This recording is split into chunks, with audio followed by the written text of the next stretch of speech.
안녕하세요, 일려입니다. 사주팔자에 대한 원론적인 이야기를 하겠습니다. 먼저 사주팔자가 만들어지는 원리를 말씀드리면 병신육갑판해라는 말을 들어보셨을 겁니다. 육갑은 육식갑자에서 나온 말로 육식갑자를 제대로 셀 줄 모르면서 아는 체 하는 사람을 보고 했던 비속어입니다. 육식갑자는 그림에서 보는 것처럼 갑, 을, 병, 정, 무, 기, 경, 신, 임, 개라고 하는 천간 10개와 자, 죽, 인, 묘, 진, 사, 오, 미, 신, 유, 술, 해라고 하는 지지 12개가 맞물려 돌아가면 갑자를 시작으로 을축, 병인, 정묘순으로 육식갑자가 만들어집니다. 이때 천간을 기준으로 한 바퀴를 도면 갑술, 두 바퀴는 갑신, 세 바퀴는 갑오, 네 바퀴는 갑진, 다섯 바퀴는 갑인이 만들어집니다. 여기서 한 바퀴를 더 돌면 처음 시작한 갑자를 만나게 되죠. 이때 갑자에서 개까지를 연수로 따지면 60년이며 한 주기가 됩니다. 환갑, 회갑이라는 단어도 육식갑자에서 나왔습니다.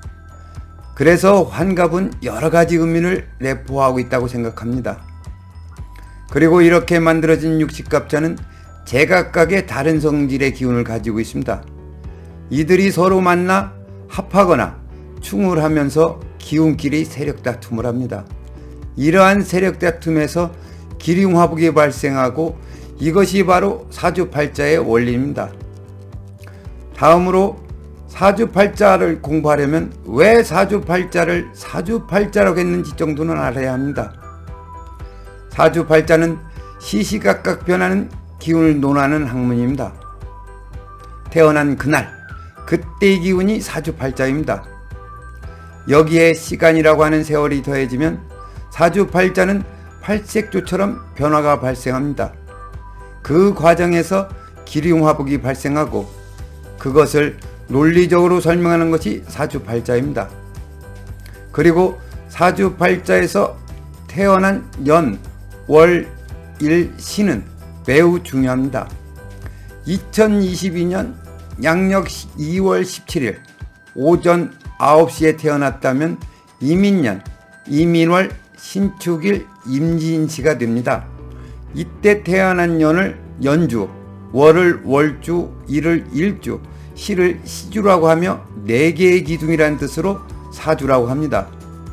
또 글자를 모두 합하면 팔자가 됩니다. 그래서 사주팔자라고 합니다. 다음으로 사람의 기질은 태어난 시가 결정합니다. 먼저 사주팔자는 언제 정해질까요? 아기가 세상에 나온 순간일까요? 아니면 엄마와의 연결고리인 탯줄이 끊어졌을 때일까요? 그도저도 아니면 응앙하고 첫 호흡을 하는 때일까요? 약간의 시간 차이를 뭐 그렇게 따지냐고 묻겠지만 이것은 매우 중요합니다. 사주 상담을 하다 보면 오시와 미시라고 하는 시간의 경계에 태어나는 경우가 있습니다. 이때 오시냐 미시냐에 따라 사주의 격이 달라지기 때문에 태어난 시는 중요하며 정확해야 합니다. 그리고 사주팔자는 내가 태어나서 응앙하고 첫 호흡을 한 그 시간에 사주팔자가 결정됩니다. 그 이유는 아기가 독자적으로 처음으로 생명활동을 시작한 시점이 바로 첫 호흡이기 때문입니다. 첫 호흡은 생사의 중요한 변곡점입니다. 그렇다면 내가 태어난 날이 무엇이 중요한데 내 인생을 쥐락펴락한단 말인가요? 그 비밀은 호흡에 있습니다. 우리는 아무 생각 없이 숨을 쉬지만 숨을 쉰다는 것은 끊임없이 공기라고 하는 대지의 기운으로 생명활동을 합니다. 여기서 그 공기가 다 같은 공기가 아니냐고 반문할 수도 있습니다. 그러나 제가 이야기하는 공기는 흔히 알고 있는 투명한 기체만을 이야기하는 것이 아닙니다. 공기에는 시시각각 고유의 기질이 녹아 있습니다. 따라서 오시의 기운이 다르고 미시의 기운이 다른 겁니다. 예를 들어 사진 촬영을 하다 보면 오전의 빛과 오후의 빛이 다른 것을 알 수 있듯이 말입니다. 이렇듯 내가 태어난 그날 그 시간의 기운은 나의 생명줄이 되었고 그 기운은 첫 호흡을 통해 내 몸에 들어왔습니다. 이때 들어온 기운은 부모로부터 물려받은 유전자와 더불어 나의 기질이 되었습니다. 그래서 생애 첫 호흡으로 사주팔자라고 하는 기질이 결정되고 변화를 주도하는 시간의 연속성에 의해서 기질이 변하는 것은 당연합니다. 기운은 시간의 흐름에 따라 변합니다. 이것은 절대 법칙입니다. 그 변화의 과정에서 필연적으로 기륭화복이 발생합니다. 따라서 태어나면서 가지고 나온 사주팔자는 죽는 날까지 내 인생 전반에 걸쳐 기륭화복을 좌지우지할 수밖에 없습니다. 다음으로 사주팔자는 숙명이 아니고 운명입니다. 사람이 살다 보면 자기 뜻대로 안 될 때가 허다하고 또 뜻하지 않은 사건 사고로 불행이 찾아오는 경우가 있습니다. 그래서 사람들은 인력으로 어찌할 수 없을 때 팔자소관이란 말을 하죠.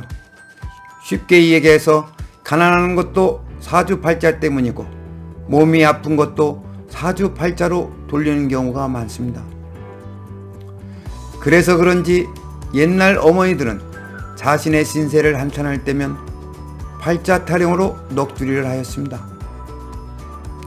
남편이 속을 썩이고 자식이 말썽 부린 건 모두 자신의 사주팔자로 귀결시켜 자책하고 스스로 위안하였습니다. 그러나 사주팔자는 내 인생에 저장된 프로그램이 아닙니다. 사주팔자는 숙명이 아니라 운명입니다.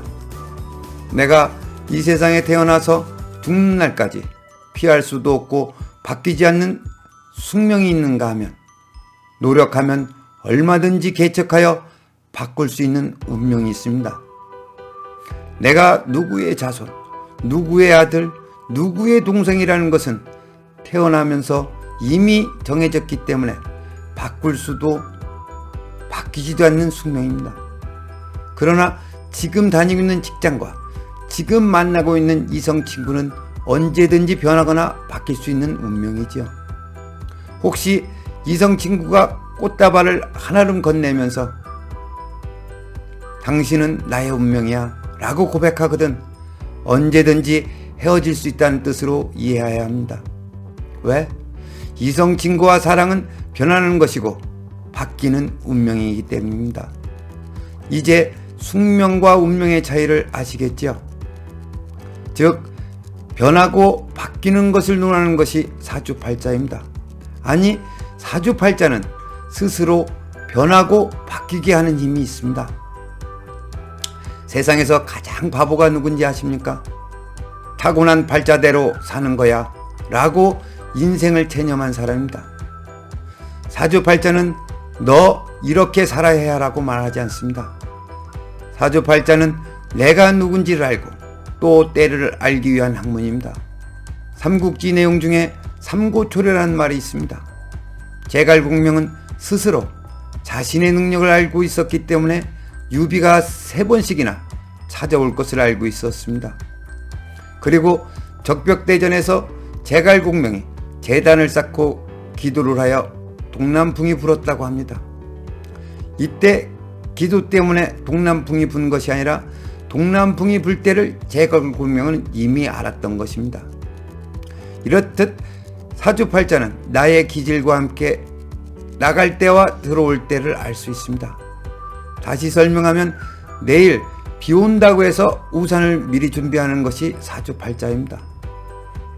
사람들이 불안해하는 이유 중에 하나가 내일 일을 모르기 때문입니다. 사주팔자를 통해 때를 안다면 불안할 것도 초조할 것도 없습니다. 세상은 아는 만큼 보이는 법입니다. 다음으로 사주팔자에는 삶의 지혜가 있습니다. 제가 생각하는 두 번째 바보는 떠나간 연인을 그리워하고 애달파하는 사람입니다. 세상에 변하지 않는 것은 없습니다. 세월이 가면서 젊음도 변하고 내 마음이나 그대 마음도 변합니다.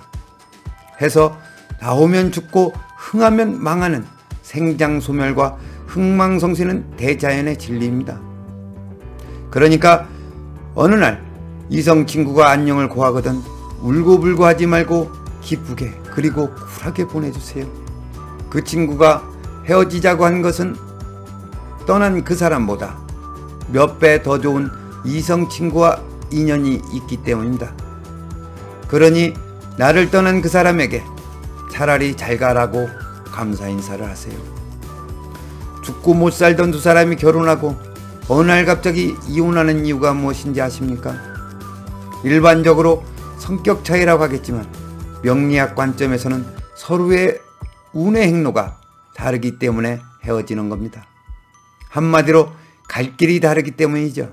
남편 운은 나쁘게 흐르고 부인의 운이 좋게 흐르면 자연스럽게 가정불화가 생기고 또 각자의 운을 따라가기 위해 이혼을 하는 겁니다. 그러니 이별 앞에서 슬퍼할 것도 서운해할 것도 없습니다. 함께했던 달달한 시간은 이제 기억 저편에 묻어두고 새롭게 기쁘게 즐겁게 출발하세요. 이렇듯 사주팔자에는 삶의 지혜가 있습니다. 다음으로 성공하기 위해서는 씨 뿌리고 김 매는 수고가 있어야 합니다. 요즘 사람들은 돈에 관심이 많습니다. 이 문제는 예나 지금이나 별반 다르지 않겠지만 사주 상담을 하다 보면 재운이 언제 들어오는 것과 얼마나 들어오는가를 가장 많이 질문합니다. 한 가지 분명한 것은 가을에 넉넉하게 추수하기 위해서는 봄에 씨를 뿌리고 더운 여름날에 땀을 흘리는 수고가 있어야 합니다. 그런데 대다수 사람들은 씨를 뿌리지 않았는데 얼마나 추수를 할 것인가를 묻습니다. 차라리 로또가 언제 당첨되는지를 묻는 게 빠를지 모를 일이죠. 도도하게 흐르는 강물을 막을 수는 없듯이 좋은 운 또한 때가 되면 도래합니다. 그러나 그 운을 어떻게 운용하느냐는 각자의 몫입니다. 제 아무리 좋은 대운이 들어왔어도 그 운을 받을 준비가 되지 않으면 뜬 구름에 불과합니다. 세상에 요행은 없습니다.